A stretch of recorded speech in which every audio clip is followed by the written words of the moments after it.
beat you both. I wrote this poem at 10:30 this morning. Aww. I had people like working in a toilet in our house. I couldn't get anything done until like 10:30 this morning. I'm like, all right, I'm doing this. And you were reflecting of creativity? No, I was not.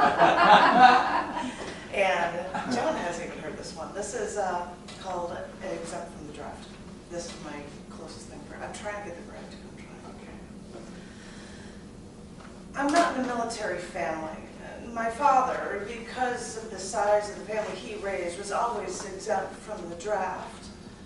But when the Gulf War started, I heard my friends saying they wanted to sign up to fight, and I was nervous that they'd go, that they'd be taken away from me. I know when you're young, you've got something to prove, and combat shows off your machismo.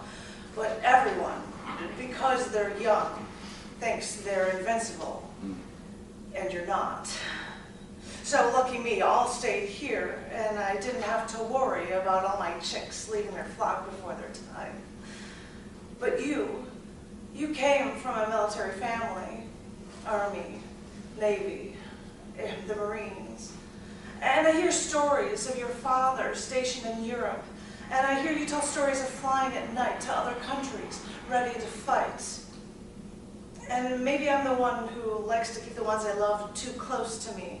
But all I can say is that I'm glad I didn't know you in your military days, because I'd worried too much. And this is only one reason why I'm grateful that you're here with me today.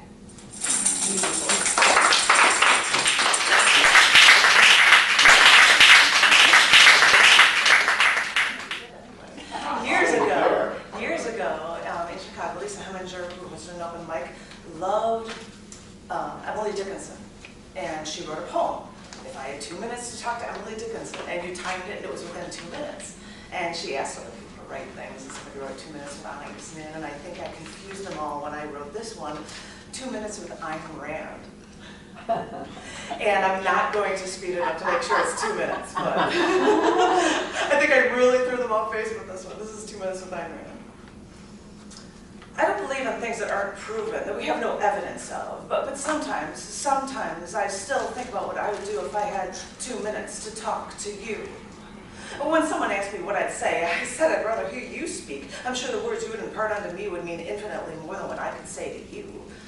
And if I could talk to you, I wouldn't know what to say. But I know that I have to tell you, like so many of your fans in the past, that I thank you for showing me that there are logical people in the world, that man can live by reason, that reason is a virtue, that selfishness is a virtue, that I have a right to what I earn, to what I create, to what I know to be true. I would have still been searching blindly for philosophical answers to the meaning of life if you never told me that I am worth something, that I am my own end.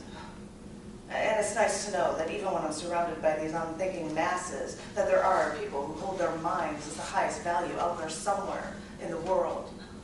And the fact that they exist helps me through my days.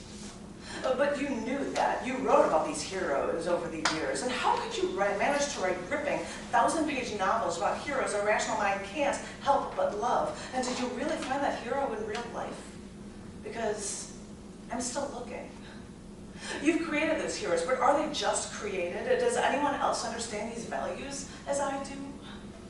Yes, thank you for giving me the answers I've been looking for, but tell me that someone else out there found the answers too. So maybe if those people who pose this unreasonable, illogical, ethical question in the first place, if they could give me another 2 minutes so that you could do some talking, maybe you could explain to me how to get through the days when no one understands you. How to accept less than perfection when you've seen the purity and the clarity of the thinking mind.